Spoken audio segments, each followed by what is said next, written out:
All right, so let's get into it. You think you're doing the right thing, right?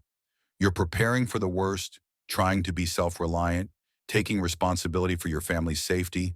You're buying gear, stocking supplies, thinking you're ahead of the curve. But here's the crazy part nobody talks about. Some of the stuff you're buying puts a giant target on your back. It's wild. This isn't about paranoia. It's about understanding the system you're in, one that's watching with rules you don't even know exist. Some gear lands you on a watch list, others are restricted, and some they'll let you buy, knowing they can seize it when things go sideways. This is the prepper blacklist, the items they don't want you buying. A generator, responsible, a high-capacity fuel tank to run it for a month. Now you're a problem. First aid kit? Good citizen. Surgical kit and antibiotics for off-grid care? Suspicious. They want you prepared enough not to be a burden, but not so prepared you're independent. Let's pull back the curtain, item by item. The last one's the most overlooked and dangerous. First, night vision and thermal optics. To you, it's cool tech for hunting or hobbies. To those in power, it's a challenge to their control after dark. Buying a PBS-14 or high-end thermal scope gets flagged under ITAR regulations. Military-grade tech. Sellers keep records shared with agencies. You're saying, I can operate like special forces at night. That makes you a person of interest. Why do you need to see in the dark? It erodes their tactical edge, and they notice. Next, high-capacity fuel storage. 55-gallon drums or larger tanks.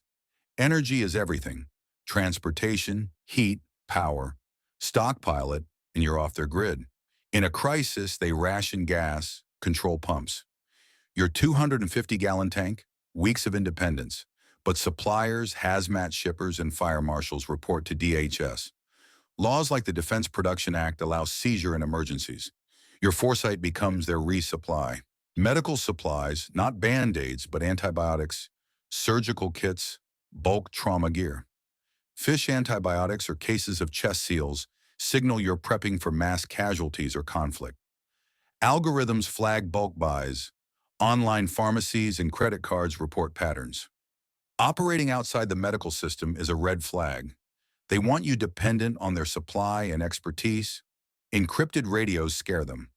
Private off-grid communication creates a blind spot they can't monitor. Mill-grade sets or ham radios with digital encryption get tracked via FCC licenses or specialty seller logs. In a crisis, they want to control information. Your secure comms break that, so expect scrutiny. Large-scale water filtration, like systems for thousands of gallons, becomes critical. Infrastructure and disasters. Tracked through sales or permits, it's ripe for seizure under emergency orders. Clean water means control, and they want it. Body armor and tactical gear, even if defensive, get you logged beside weapons. Some states restrict it, and bulk buys with ammo or night vision escalate your profile. A rifle with 10 rounds is minor. 10,000 rounds in reloading gear? Strategic threat. Ammo purchases are logged. Financial institutions flag bulk buys, and shortages are engineered to limit you. Drones give you aerial awareness, but FAA registration, remote ID, and manufacturer logs track you. In crises, they're grounded or seized to keep the narrative theirs. Bulk seeds and farming gear signal food independence. Another leverage point, they'll seize or ration in shortages. Precious metals? Smart, but large buys trigger anti-money laundering reports. History shows they'll confiscate gold in crises, like Executive Order 6102 in 1933. The blacklist, night vision, fuel storage, medical supplies, radios, water filtration, armor, ammo, drones, seeds, metals. Each makes sense, but together they paint a profile. Someone's watching. Prepping isn't just what you have, it's who knows. The master skill is operational security. Buy quietly, use cash, diversify sources. Your anonymity is your strength. Stay hidden, stay prepared. Subscribe for more, and check the next video on screen.